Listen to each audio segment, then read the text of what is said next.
అలాగే ఐటీ మినిస్టర్గా నారా లోకేష్ గారు అమరావతికి ఎలాంటి పరిశ్రమలు తెచ్చే అవకాశాలు ఉన్నాయి? ఐటీ మినిస్టర్గా ఇంతకుముందు కూడా ఆయన చేసినప్పుడు, అంటే ఇప్పుడు ఐటీ మినిస్టర్గా చేస్తున్నప్పుడు ఇప్పుడు ఆల్రెడీ కొన్ని యూట్యూబ్ తోటి వాటితోటి సంప్రదింపులు జరుపుతున్నాయి. సో మన ఆంధ్రప్రదేశ్కి రాబోతున్నాయని కూడా చెప్తున్నారు. But still everything is in the pipeline. So next ఫ్యూచర్లోనే తప్పకుండా రావచ్చు. ఎందుకంటే ఒక మంచి హృద్భావ వాతావరణంలో నడుస్తుంది కాబట్టి. సో కంపెనీలకు కూడా ఒక మంచి ఇక్కడ ఒక అట్మాస్ఫియర్ క్రియేట్ అయింది, ఒక ఫీల్ గుడ్ అట్మాస్ఫియర్ అనుకోండి. సో రావడానికి అవకాశాలు ఉన్నాయి. కేంద్రం ఇచ్చిన బడ్జెట్ ఏపీకి ఎంతవరకు సరిపోయే అవకాశాలు ఉన్నాయంటారు మీరు? అదైతే పక్కా సరిపోదండి, బట్ ఇంకా రావాలి. సో ఇప్పుడున్న పరిస్థితుల్లో ఆంధ్రప్రదేశ్ చంద్రబాబు నాయుడు చెప్పేది ఏంటంటే ఇర్రిపేరబుల్ అంటున్నాడు. బట్ స్టిల్ మేము చేయగలుగుతాము అని చెప్పేసి శ్వేతపత్రాలు అవి రిలీజ్ చేస్తున్నాడు. సో ఎంతవరకు కరెక్ట్గా మనకు అవసరం అనేటువంటిది. బట్ గుడిలో మెల్ల ఏదైతే వచ్చింది కదా ఇంకా చేయబోతాము అని కూడా చెప్తున్నారు. అది కూడా మంచిదే. Plus at the same time సంపద కూడా సృష్టించుకొని ఆ విధంగా కూడా మనం ముందుకెళ్తే తప్పకుండా ఆంధ్రప్రదేశ్ మరి పక్కన ఉన్న రాష్ట్రాలతోటి సమానంగా రాగలుగుతుంది. అలాగే మొన్న గన్నవరంలో వంశీ అరెస్ట్ని ఎలా చూడాలంటారు? దీనిపైన వైసీపీ అధికార మాజీ ముఖ్యమంత్రి వైఎస్ జగన్మోహన్ రెడ్డి అయితే ఎక్కడ కనీసం ప్రశ్నించలేదు కూడా ఎవరిని. సో ఎలా చూడొచ్చు? అంటే వాళ్ళు చేసింది తప్పు కదండి. ఇంతకుముందు ఈచ్ అండ్ ఎవ్రీ ఆంధ్రాలో ఉన్నటువంటి ప్రతి పర్సన్, అంటే ఇర్రెస్పెక్టివ్ ఆఫ్ దేర్ పార్టీస్, ప్రతి ఒక్కరు దీన్ని తప్పు పడుతున్నారు. సో కొన్ని ఇది కూడా ఒక విషయం. అంటే ఆంధ్రప్రదేశ్లో జగన్మోహన్ రెడ్డి ఓడిపోవడానికి కూడా కారణము ఇటువంటి విషయాలు కూడా చాలా జరిగాయి. ఎందుకంటే వాళ్ళు దౌర్జన్యంగా వ్యవహరించడం. సో అందరూ అతనికి శిక్ష పడాలనే కోరుకుంటున్నారు most of the people. So కాబట్టి దానికి శిక్ష పడినా కూడా ఎవరికి ఏమీ సానుభూతి కానీ లేకుంటే ఏది ఉండదు. సో కాబట్టి దీంట్లో జగన్మోహన్ రెడ్డి వేలు పెట్టి ఇది తప్పు అంటే ఆయన ఇమేజే డ్యామేజ్ అవుతుంది. సో అందుకోసమే ఆయన కూడా కలగజేసుకోవడం. ఇంకొకటి ఏంటంటే వైసీపీ పార్టీని కాంగ్రెస్లో విలీనం చేస్తామని పొత్తు పెట్టుకుంటామని చెప్పేసి గత కొన్ని రోజులుగా ప్రచారం జరుగుతుంది. ఒకవేళ ఇదే జరిగితే షర్మిల ఎలా రియాక్ట్ అవుతారంటారు? నాకు తెలిసి ఊహాగానమే. బట్ జగన్ ఆయన పార్టీని కాంగ్రెస్లో విలీనం చేయడానికి ఎటువంటి అవకాశాలు లేవు నాకు తెలిసినంత వరకు. ఎందుకంటే జగన్ ఓడిపోయిండొచ్చు కానీ బట్ స్టిల్ యాజ్ 40% స్టేక్ ఉంది ఆంధ్రప్రదేశ్లో. 40% ఏదైతే మనకి ఓట్ బ్యాంక్ ఉన్నదో అటువంటి వ్యక్తి కలపాల్సిన అవసరం లేదు. ఒకవేళ నిజంగా కలపాలంటే షర్మిల అనేటువంటిది పెద్ద ఫ్యాక్టర్ ఏం కాదు. Sharmila is not the leader of the Congress లీడర్లు చాలామంది ఉన్నారు కదా, వాళ్ళతోటి మాట్లాడతారు. Sharmila is one of the person. నేను కలపడానుకుంటున్నా, కలిపినా కూడా షర్మిలని పెద్ద కన్సిడరేషన్ లేక ఏం తీసుకోరు. సామాన్య వ్యక్తిగా మీరు ఎన్డీఏ కూటమికి ఇచ్చే సలహా అంటే మీరు ఏం చెప్తారు? ఇంకా ఫాస్ట్గా పనిచేయాలని చెప్తాను, ఇంకా ట్రాన్స్పరెన్సీ రావాలని కూడా చెప్తాను ఎన్డీఏ కూటమి. ఇప్పుడు మనకి ఏపీలో 50 రోజులు పరిపాలన కంప్లీట్ అయింది. చాలామంది అయితే పాజిటివ్గా చెప్తున్నారు, చాలా బాగా చేశారు, ఇంకా బాగా చేయాలని. సో మీ అభిప్రాయం ఏంటి? చాలా బాగుంది, ఆ పరిపాలన అనేది చాలా బాగుంది. ఎర్లీ మార్నింగ్ 10 లోపల ఫంక్షన్లు అన్నీ ప్రజలకు అందుతున్నాయి. ఇదివరకుగా బ్యాంకులు వేస్తాం లేకపోతే 2 రోజుల తర్వాత వస్తాయి, ఆ టైప్ లేదు. ఎర్లీ మార్నింగ్ ఫంక్షన్లు అన్నీ అందరికీ చేరుతున్నాయి. First day I think last month 95% 10 o'clock complete అయిపోయింది. నిజంగా ఎంప్లాయీస్కి ఎవ్రీ మంత్ 15th, 16th వచ్చే జీతాలు. వాళ్ళు బయట అప్పులు చేసి ఈఎంఐలు కట్టుకునేవారు. అది ఎవ్రీ మంత్ ఫస్ట్ తారీఖు ఈవినింగ్ 5 o'clockకే పడిపోతుంది. చాలా బాగా జరుగుతుంది. నాకు తెలుసు 50 days అనేది చాలా బాగుంది. అలాగే డిప్యూటీ సీఎంగా పవన్ కళ్యాణ్ గారు అయితే ఎక్కువ సమయం అధికారులు గడుపుతున్నారు. సో ఎలా అనిపిస్తుంది మీకు?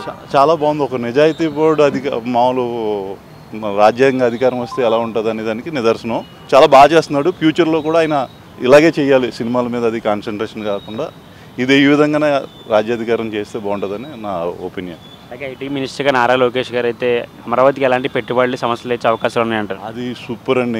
ఇంకా దాని గురించి ఎక్స్ప్లెయిన్ చేయలేము. ఎందుకంటే ఆయన ఆల్రెడీ స్విస్ బ్యాంక్లో ఎంప్లాయ్, అందరికీ తెలుసున్నాయండి. ఆల్రెడీ ఆయన దీంట్లో చదివి వచ్చాడు, పరిపాలనా దక్షత ఉన్నవాడు, ఎంప్లాయ్మెంట్ గురించి అది తెలిసినవాడు. అది పెట్టుబడులు తీసుకురావాలన్నది అతనికి ఉన్న నాలెడ్జ్, అది బాగా ఉపయోగపడుతుంది.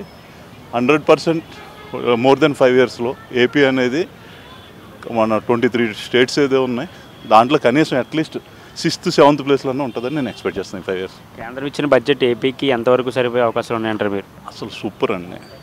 కేంద్రం అనేది ఎప్పుడైనా ఏపీకి బడ్జెట్ ఇచ్చేదా? ఫస్ట్ టైం కుదిరింది ఆ విధంగా. గవర్నమెంట్ మన సపోర్ట్ కూడా అవసరం అవడం వల్ల చాలా బాగా ఉపయోగపడుతుంది. మోర్ దెన్ ఈ 5 yearsలో ఏపీ టాప్ 5లోకి వస్తుందని నేను అనుకుంటున్నాను. I expect in top 5. Gannavaram Vamsi గారు అయితే అరెస్ట్ అవ్వడం జరిగింది, వల్లనేని వంశీ గారు. దానిపైన ఎక్కడ జగన్మోహన్ రెడ్డి స్పందించలేదు. సో ఎలా చూడాలంటారు? స్పందిస్తారండి. వాళ్ళు సరైన పరిపాలన చేసి సరైన అధికార దక్షత పాలిస్తుంది, ఎవరు ఏమనరు.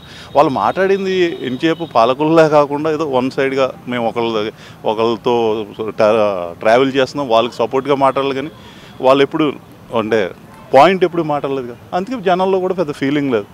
ఇంకొక ఇద్దరు ముగ్గురు అరెస్ట్ చేసినా కూడా ఎవరు ఏం పట్టించుకోరు దీని గురించి. జగన్మోహన్ రెడ్డి గారు కూడా జైలుకి వెళ్ళే అవకాశం ఉన్నాయంటారు, ఎంతవరకు కరెక్ట్ అంటారు? మనం చెప్పలేము కదా సార్, అది మనం చెప్పలేము, అది ఎంతవరకు కరెక్ట్ అనేది మనం చెప్పలేము. ఇంకొకటి ఏంటంటే కాంగ్రెస్లోకి వైసీపీలోకి వైసీపీ పార్టీ పొత్తు పెట్టుకుంటుందని చెప్పేసి అంటున్నారు. ఇది ఎంతవరకు కరెక్ట్ అంటారు? అవకాశం ఉండొచ్చండి. మీరు ఒక సామాన్య వ్యక్తిగా ఎన్డీఏ కూటమికి ఏమైనా సలహా ఇస్తే ఎలాంటి సలహాలు ఇచ్చే అవకాశాలు ఉన్నాయి? ఎన్డీఏ కూటమి కాలం చేస్తాం సార్. మోడీ పరిపాలన అనేది బాగానే ఉంటుంది. యాక్చువల్లీ ఏంటంటే ఈ 2 స్టేట్లకి అనేది లాస్ట్ 10 years నుంచి ఏమీ లేదు. ఈ ఇయర్ అయితే ఏపీకి ఇచ్చారు, అలాగే తెలంగాణకు కూడా సరైన ఫండ్స్ ఇచ్చి ఆదుకోవాలని నా opinion, personal feel. Thank you sir. Thank you. మీ పేరు? నా పేరు రాజేంద్రరాజు కాంచనపల్లి. నేను టెలివిజన్ రచయితల సంఘానికి వ్యవస్థాపక ప్రధాన కార్యదర్శిగా ఉన్నాను. అండ్ 5000 ఎపిసోడ్స్కి స్క్రీన్ ప్లే, కథ, మాటలు, పాటలు రాశాను. రీసెంట్గా ఓ తండ్రి తీర్పు అనే సినిమాకి చాలా బాధ్యతగా అన్ని విభాగాల్లోనూ పనిచేసి ఆ సినిమా కంప్లీట్ చేసి ఇప్పుడు సెన్సార్ కూడా అయిపోయింది, త్వరలో మేము ముందుకు రాబోస్తుంది. సార్ యాక్చువల్లీ ఏపీలో 50 రోజుల పరిపాలన అయితే కంప్లీట్ అయింది, ఎలా అనిపిస్తుంది సార్ మీకు? పరిపాలన కంప్లీట్ అయింది, ఇంకా కంప్లీట్ అవుతుంది, కొనసాగుతుంది. ఇవన్నీ పక్కకు పెడితే ఒక మార్పు వచ్చిందనేది తెలుస్తుంది. అంటే ఇంతకుముందు బాగలేదు, ఇది బాగుందని చెప్పడం కాదు నా ఉద్దేశము. మెయిన్గా కళామ తల్లి ముద్దుబిడ్డలైన, అంటే కళామ తల్లి ముద్దుబిడ్డలు ఎవరవుతారు? బాగా స్పందించే వాళ్ళు అవుతారు. ప్రతి చిన్న విషయానికి కన్నీళ్ళు పెట్టుకునే వాళ్ళు అవుతారు. అంటే ఒక కళామ తల్లి బిడ్డలుగా నేను రైటర్ను, తను డైరెక్టరు, మేము స్పందిస్తున్నది ఏంటంటే ఎవరి కష్టాలను చూసినా మనకు కన్నీళ్ళు రావాలి, అది మన కష్టం అనిపించాలి. ఎవరి కన్నీళ్ళు చూసినా మనకు కన్నీళ్ళు రావాలి, అది మన ఇంట్లో సమస్య అనిపించాలి. అలా ఫీల్ అవుతున్న వ్యక్తులు పేర్లు చెప్పను, వాళ్ళు ఉన్నారు కాబట్టి కొంత కదలిక, మరికొంత ఉత్తేజము, ఉత్సాహము ప్రజల్లో వచ్చింది అండ్ పాలనలో వచ్చింది. అది మంచి మార్పుకే వస్తుంది. ఎప్పుడైనా మార్పు మంచిదే, మార్పు చాలా మంచిది. అది కొన్నాళ్ళు కొందరు చేసుకుంటూ వెళ్ళాలి. అక్కడ ఒక నాయకుడు, మళ్ళీ పేరు చెప్పను, అతను ఒక మాట అన్నాడు. ఏమని? ఇప్పుడు మనకంటే మామూలుగా ఉన్న వాళ్ళు, మనకంటే కొంచెం ఆలోచన శక్తి తక్కువ ఉన్న వాళ్ళు మన ముందు మనల్ని శాసిస్తున్నారు, అధికారం చెలాయిస్తున్నారు కదా, అదే మనం ఎందుకు చేయలేకపోతున్నాము? దానికి దమ్ము ధైర్యం కావాలి అని అన్నాడు. ఆ దమ్ము ధైర్యం ఎవరికి వస్తుంది? అన్నీ తెగించిన వాడికి వస్తుంది. అన్నీ తెగించాలని అంటే మన బ్యాక్గ్రౌండ్ ఏం ఉండకూడదు, ఉంటే ఉన్నది పోతే పోయింది ప్రాణం అనే ఫీలింగ్ ఉన్నవాడికే వస్తుంది.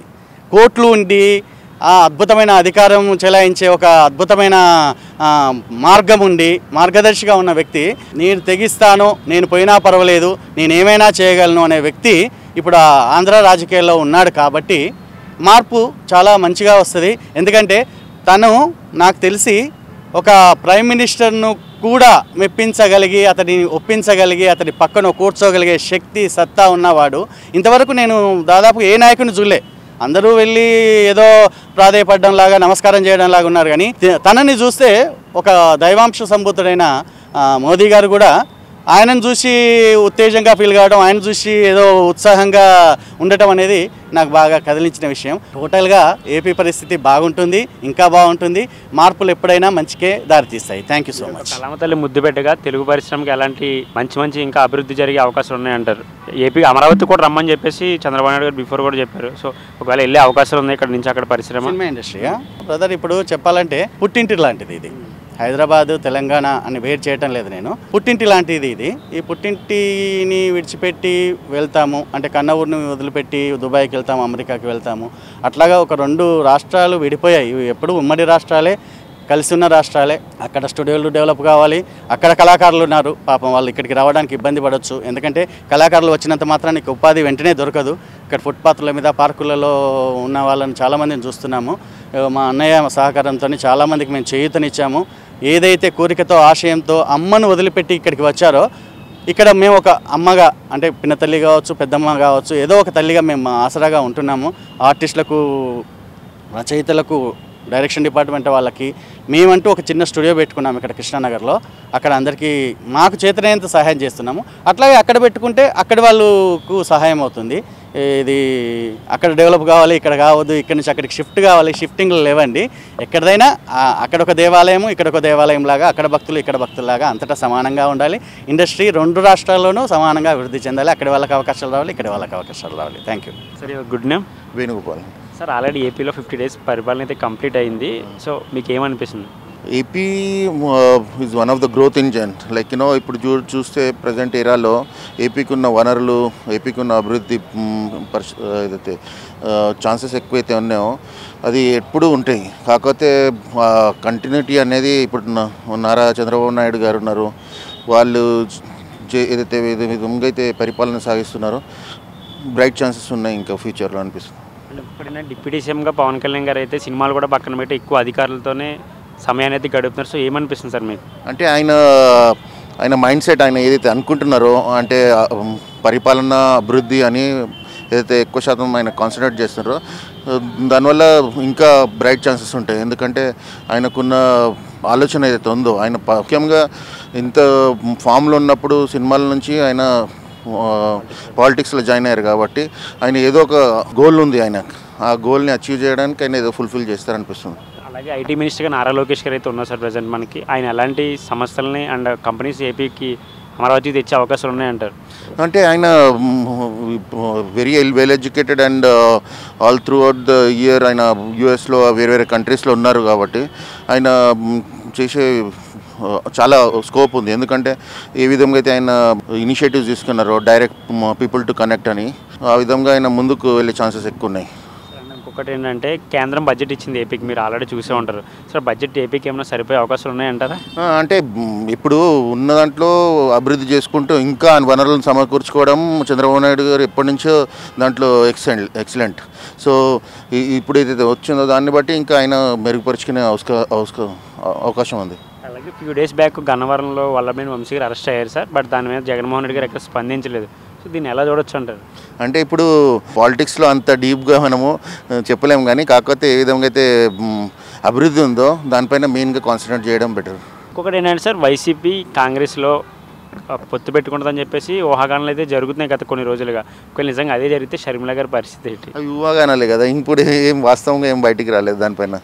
అంటే ఇప్పుడైతే ఏదో ఏరిందా అంటే విండ్స్ ఇన్ ద ఎయిర్ అన్నట్టు ఏదో మాటలు గాల్లోనే నడుస్తున్నాయి, వాస్తవంగా ఏది రాలేదు. దానిపైన మనం ఏం కామెంట్ చేయలేం. ఫైనల్ క్వశ్చన్ ఏంటంటే, ఒక కామన్ మ్యాన్గా మీరు ఎన్డీఏ కూటమికి ఇచ్చే సలహా అంటే మీరు ఏం చెప్తారు? ఎన్డీఏ అంటే మిత్ర పక్షాల భాగస్వామ్యం, దాంట్లో వాళ్ళు వివిధ పార్టీల వివిధ ఆలోచనలు ఒపీనియన్ ఉందో వాళ్ళు అందరూ సమకూర్చుకొని ఏవైతే అవకాశాలు ఉన్నాయో దానిపైన good for people good for nation అనేది కాన్సెప్ట్ ఉందో దాంట్లో బిలీవ్ చేసి నడిస్తే బాగుంటుంది.